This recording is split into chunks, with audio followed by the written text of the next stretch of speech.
Good morning, dear student. This is Saurabh Kumar. Today I am going to teach you class 10th physics, chapter number 2, magnetic effect of the current. Before we study that, when the current is flowing through a conductor, it produces the magnetic field. जैसे कि हम बहुत पहले ही पढ़ चुके बेटा कि जब कभी करंट आपकी फ्लो करती है तो करंट फ्लो करने के दौरान जो है आपके मैग्नेटिक फील्ड का प्रोडक्शन होता है और उस मैग्नेटिक फील्ड के द्वारा जो है आपके कॉम्पास का डिफ्लेक्शन दिखाई पड़ता है। ठीक उसी चीज़ का यूटिलाइजेशन करके जैसे कि हम लोग न्यूटन का थर्ड लॉ ऑफ मोशन जानते हैं कि every action has equal and opposite reaction such that, जैसे कि हम लोग का जो है इलेक्ट्रिसिटी के कारण से जो मैग्नेटिक कॉम्पास में जो आपको डिफ्लेक्शन दिखाई पड़ता है, बिल्कुल वैसा ही अगर जो है किसी कंडक्टर को आप मैग्नेटिक फील्ड के अंदर रख दो, अगर उसमें से करंट फ्लो कर रही है तो आप ये चीज़ पाओगे कंडक्टर के ऊपर फोर्स अप्लाई हो रहा है। ठीक है, तो ये बात बिल्कुल क्लियरफाई है, ये बिल्कुल सही है और उसी बात को आज हम वेरीफाई भी करने जा रहे हैं। टॉपिक है आपका the force on the current carrying conductor when it is place in a magnetic field. जब फोर्स आपका करंट कैरिंग कंडक्टर पर लगता है जब उसे जो मैग्नेटिक फील्ड के अंदर रखा जाता है। जैसे कि हम सभी जानते हैं every action has equal and opposite reaction. हमने ये चीज़ अपने क्लास 9 तक पढ़ा है और हमने ये चीज़ भी पढ़ा है प्रीवियस क्लासेस में कि करंट का कंडक्टर जो है आपके मैकेनिकल फोर्स लगाती है मैग्नेट पर, इसके कारण मैग्नेट जो होता है वो मूव करने लगता है अगर फ्री टू मूव है। ठीक है, इस प्रकार से उसके अंदर क्या पैदा होता है, मोशन पैदा होता है मैग्नेट के अंदर। तो इस प्रकार से हम ये चीज़ कर सकते हैं, इसका रिवर्स भी बिल्कुल सही होगा कि आपका एक मैग्नेट जो होता है आपके मैकेनिकल फोर्स एग्जर्ट कर सकता है करंट का इंक्वायरे पर, अगर उसे फ्री टू मूव रखा जाए तो वो भी जो है स्वतंत्र हो मूव करने के लिए। इस प्रकार से फोर्स जो उसके अंदर मोशन पैदा करेगा किसके अंदर, कंडक्टर के अंदर, जिस कंडक्टर में आपकी इलेक्ट्रिसिटी कैरी हो रही है। This theory is the construct the electric motor, और इस थ्योरी के कारण से ही हम जो है कंस्ट्रक्ट कर पाते हैं इलेक्ट्रिक मोटर का, यानी अब हम इलेक्ट्रिक मोटर के बारे में अध्ययन करने जा रहे हैं। नाउ दूसरी बात आपको जो ध्यान देने बात है, अगर जो है direction of the force acting on a current carrying conductor is maximum only when the perpendicular to direction of magnetic field. पहली चीज़ आपको ध्यान रखना है कि यहाँ पे जो है आपका force of action current carrying conductor पे जो है आपका सबसे अधिक होगा बेटा जब कभी आप जो करंट कैरिंग कंडक्टर को मैग्नेटिक फील्ड के परपेंडिकुलर डायरेक्शन में रखोगे। दूसरी बात, कोई फोर्स एक्ट नहीं करेगी अगर हम करंट कैरिंग कंडक्टर को जो है मैग्नेटिक फील्ड के पार्लर रख देते हैं तो। ठीक है, तीसरी चीज़, if the either direction of the current is current or the position of the magnet reverse, then the direction of force current carrying conductor change or the reverse term। यहाँ तीसरी बात आपको ध्यान रखना है कि करंट की डायरेक्शन को रिवर्स कर सकते, जैसे करंट जो है पहले क्लॉकवाइज डायरेक्शन में जा रहा था तो फोर्स अगर राइट की तरफ लग रही थी, ठीक है, और फिर अगर जो है आप करंट की डायरेक्शन एंटी क्लॉकवाइज डायरेक्शन हो जाता है तो फोर्स जो किस डायरेक्शन में लगेगा बेटा, राइट डायरेक्शन में लगेगा। ठीक है, तो इस बात का बहुत ध्यान रखना है कि अगर हम लोग करंट की डायरेक्शन को चेंज कर देते हैं तो फिर यहाँ पर फोर्स का डायरेक्शन भी चेंज हो जाएगा, या फिर मैग्नेटिक पोल का जो डायरेक्शन है उसको आप चेंज कर, जैसे कि मैग्नेट पोल पहले राइट साइड में था अब उसे लेफ्ट साइड में आपने कर दिया। ठीक है, तो जो आपकी जो फोर्स आउटसाइड में लग रही थी वो फोर्स अब कहाँ लगेगी, इनसाइड में लगेगी। तो इस प्रकार से हमें चीज़ मालूम चलता है कि या तो करंट की वैल्यू को हम चेंज रिवर्स कर दें या तो मैग्नेटिक पोजीशन को रिवर्स कर दें, देन हम लोग करंट का डायरेक्शन भी, जब करंट के ऊपर जो फोर्स लग रहा होगा उसका डायरेक्शन भी चेंज हो जाएगा। If the direction of the current and direction of magnetic field are known, then the direction of force are found by using Fleming left hand rule। अगर आप करंट के डायरेक्शन के बारे में पता रखते हो और मैग्नेटिक फील्ड के डायरेक्शन के बारे में मालूम है तो आप ये चीज़ भी बिल्कुल जानकारी रख सकते हो कि फोर्स किस डायरेक्शन में लगेगा, और उसकी जानकारी करने के लिए बेटा हम यहाँ पर जानकारी करेंगे फ्लेमिंग लेफ्ट हैंड रूल का। ठीक है, कोई दिक्कत, बात समझ में आई? तो इस प्रकार से हमने क्या क्या देखा, हमने देखा कि हम लोग का फोर्स का फोर्स जो होता है करंट का कंडक्टर पर लगता है अगर करंट का कंडक्टर को मैग्नेटिक फील्ड के अंदर पुट करते हैं। दूसरी चीज़ कि अगर करंट की डायरेक्शन को रिवर्स कर देंगे तो फिर हम लोग का फोर्स का डायरेक्शन भी रिवर्स हो जाएगा, जो पहले जैसे हम लोग उसके बिल्कुल अपोजिट लगेगा। अगर मैग्नेटिक फील्ड जो है वो आपका रिवर्स कर दिया जाए तो भी आपका करंट का कंडक्टर का जो डायरेक्शन, करंट का कंडक्टर पर लगने वाला फोर्स का डायरेक्शन होगा वो भी आपका रिवर्स हो जाएगा। कोई फोर्स एक्ट नहीं करे किसी आपके ऑब्जेक्ट पर अगर वो ऑब्जेक्ट जो मैग्नेटिक फील्ड के बिल्कुल पार्लर रखी गई है। ठीक है, फोर्स की वैल्यू जब मैक्सिमम होगी उस समय जब आप जो है करंट का कंडक्टर को मैग्नेटिक फील्ड के परपेंडिकुलर रखोगे। ठीक है, तो ये बात आपको ध्यान रखना है और इस चीज़ों को ध्यान में रखते हुए आगे की तरफ टॉपिक करते हैं।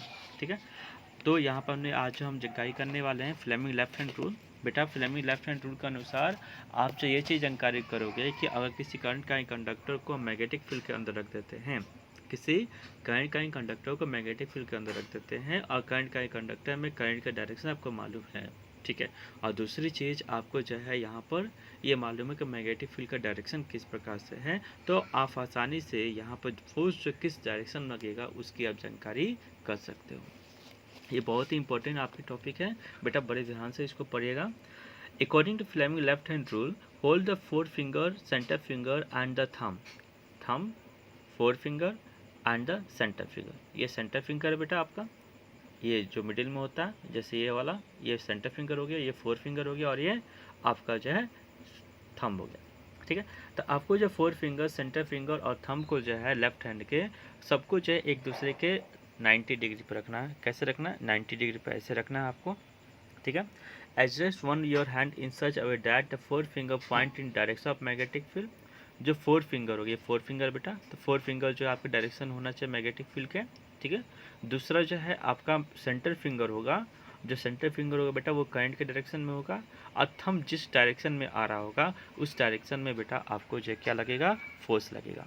तो यहाँ ध्यान देने की बात है कि एडजस्ट करना अपने लेफ्ट हैंड को राइट एंगल पर, और एडजस्ट करना है अपने हैंड को इस प्रकार से कि फोर फिंगर जो किस डायरेक्शन में जा रहा हो मैग्नेटिक फील्ड के, सेंटर फिंगर किस डायरेक्शन में जा रहा है करंट के डायरेक्शन में, और साथ ही साथ यहाँ थंब जो होना चाहिए वो थंब जिस डायरेक्शन में जाएगा उस डायरेक्शन में आपकी जो फोर्स अप्लाई हो रही है।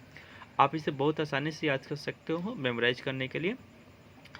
F4 फोर फिंगर, F क्या होता है? फोर फिंगर के लिए होता है, और F जो होता है वो फील्ड को भी इंडिकेट करता है। इस प्रकार से F जो होगा यानी फोर फिंगर, ये फोर फिंगर है ना, तो फोर फिंगर किसको इंडिकेट कर रहा है? हरदम आपको मैग्नेटिक फील्ड को इंडिकेट करेगा।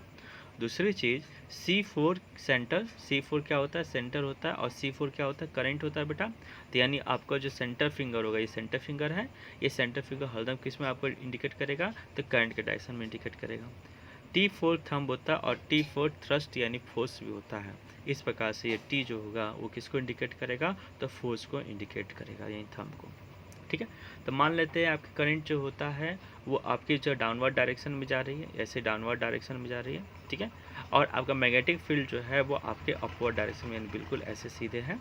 तो फिर यहाँ फोर्स, ये थंब जो होगा जिस डायरेक्शन में, थंब कहाँ आ रहा है? ऊपर की तरफ आ रहा है, तो यानी फोर्स जो कहाँ लग रही है? ऊपर की तरफ लग रही है।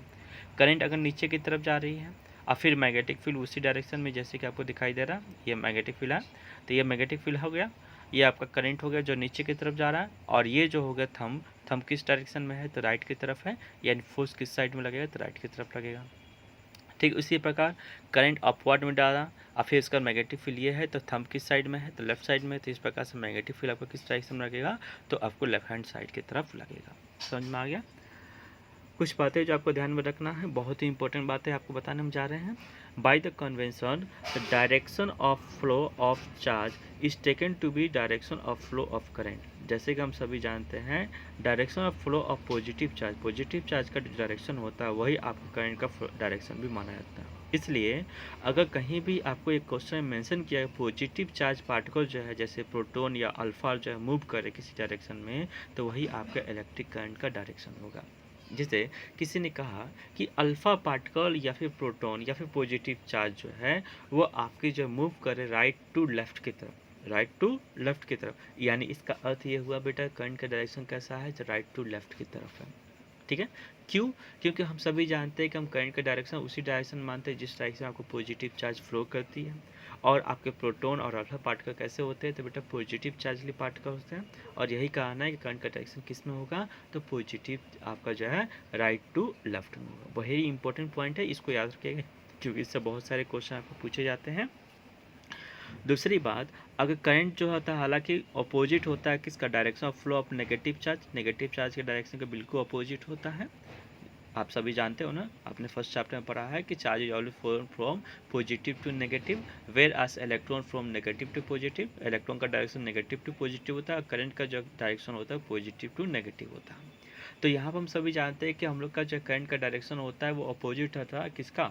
आपकी जो है करंट अपोजिट होता है flow of the electron, flow of electron के चार्ज के बिल्कुल अपोजिट होता है। इसका अर्थ ये हुआ कि अगर किसी ने कहा कि इलेक्ट्रॉन राइट टू लेफ्ट की तरफ फ्लो कर रहा है तो आपके करंट का डायरेक्शन कैसा होगा बेटा, लेफ्ट टू राइट की तरफ होगा। तो करंट का डायरेक्शन कैसा मानेंगे, जस्ट अपोजिट माना जाएगा। तीसरी चीज, the direction of deflection of the current का conductor stream is positive charge particle और stream negative charge particle tell us the direction of the force acting on it.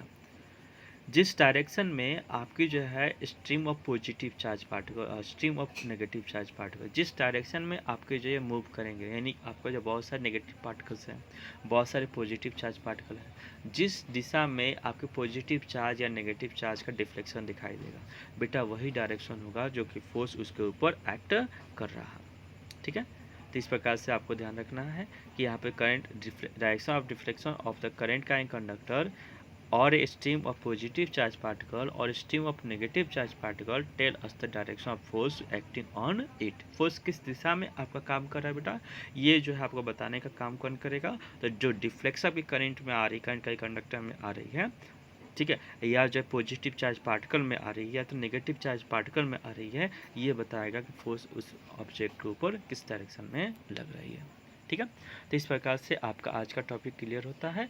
अगले क्लासेस में हम लोग बेटा इलेक्ट्रिक मोटर के बारे में पढ़ेंगे, उसके प्रिंसिपल पढ़ेंगे हम लोग, ठीक है, उससे कंस्ट्रक्शन के बारे में पढ़ेंगे और उसके बाद जो है इसके वर्किंग के बारे में देखा जाएगा। ठीक है, थैंक यू।